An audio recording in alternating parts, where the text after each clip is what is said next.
Yeah, well, Alex and Kuz have been playing exceptional basketball, all since the beginning of the restart. We were struggling with the starting unit at that point. We called a timeout. We didn't put a dent in their run. So we subbed those two guys in, bring us some energy. They helped turn the game around, but really AD down the stretch of the third quarter really carried a bulk of the scoring load, and we were able to get right back in the game despite that early third quarter run by the Clippers. Frank, how would you compare the atmosphere between the game and the seeding, or excuse me, the scrimmages, and then just how that differs from the regular season game that you're used to? What was the atmosphere like? Yeah, I mean, obviously there's still it's still far more quiet than we're used to with our fans, particularly a home game or a game of this magnitude. When we play these games in LA, but it definitely was more intense and more meaningful than the scrimmages by far. Frank, it's Dave. I wondered if you could walk us through what you got out of LeBron on that possession where he's able to follow up his shot and put the go-ahead bucket in, and maybe speak to his defense tonight too. Yeah, well, that possession right there, we didn't want to call a timeout and give them the ability to sub. So, he's been great in that situation, targeting the defender that he wants to go at.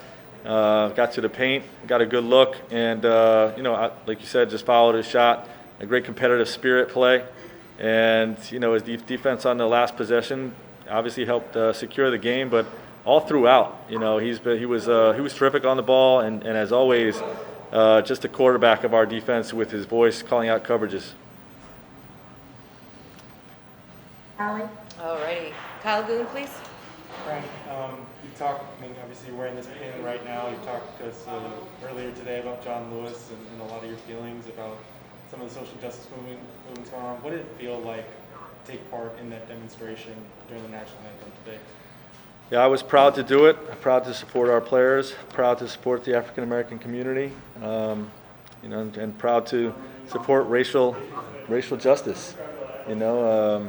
We've got the greatest country in the world, but we're flawed. Protesting the way we did, is patriotic. Nonviolent protests are patriotic. That's what we learned from John Lewis. And, for me to be able to be a part of that, to support racial justice the way we did, I'm very proud to be a part of it. It's not about disrespecting the flag or the military. Nobody supports the military as much as the NBA with the programs that we have. It was just something I was proud to be a part of.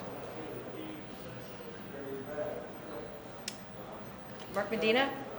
Hey Frank, with just all the different elements with this game, first game since March, the different runs, the whistles, what did it take for the team to fight for all those things?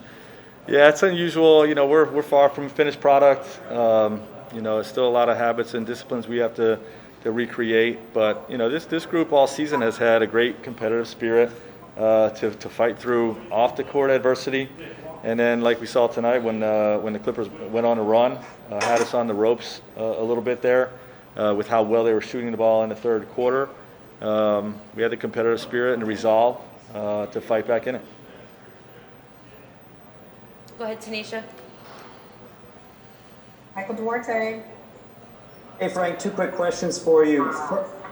First, did it feel cyclical that you started the season against this team back in October? Your last win was against them before the postponement, and then you opened the NBA restart against them. And second part, very quickly, was there any emphasis on if you win this game, you pretty much secure the number one seed overall, and then can kind of fine-tune and tweak from there for the rest of these seeding games? Well, I guess it was a little bit cyclical. I mean, we just know that, the opening night, the way these two teams are built, they're both championship caliber teams in the same city.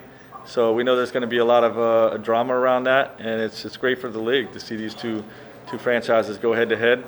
And in terms of the number one seed, we still have work to do, but that's not what these 8 seeding games is about for us. We have a lot of work to do to make sure we're playing at a level that's going to win for us in the playoffs, and that's going to be our focus. Yeah, Coach. Anthony Slater? Yeah, Coach. Was that the best game you've seen Kyle Kuzma play defensively? And how important is he in really a playoff atmosphere where you might go small more than often for him to play that type of defense? Yeah, he was exceptional tonight. You know, he's had some other strong performances I felt like this year. So I don't know if it was the best. It's right up there with one of those. But in particular, when he was switched on to Kawhi, had some really good possessions, helped us get stops. So he works really hard on that end. You know, certain matchups are more favorable for him. But, you know, he was terrific tonight. And, you know, like you said, when we go AD at the 5, you know, if he can perform like that on the defensive end, we're going to win a lot of games. All right, last question, Joe Burden. How much Lakers Clippers comes down to the LeBron Kawhi matchup and win that? It's really a team game, you know, in my mind. You know, those two are going to compete at a high level against each other. You know, I don't know if you can win an individual matchup within a team sport like this. So really, you know, it's not really about that to me. You know, it's about the Clippers competing against the Lakers and our team prevailing. Coach, we have one more. We have Bill Warren. Okay, Bill. Hey, Frank. Thanks. I'm just wondering, you know, we talked about the level you guys were at when everything stopped in March. First game back, did it feel like the guys were still playing kind of at that same level in spite of everything, or did you feel like it was still a little behind that pace? Yeah, well, you know, we'll have to look at the tape, but to me, it feels like we have a long way to go to reach, you know, the habits and the disciplines that we were playing with when we entered the hiatus. So, you know, obviously we did enough to get the win, but we have a lot of work to do.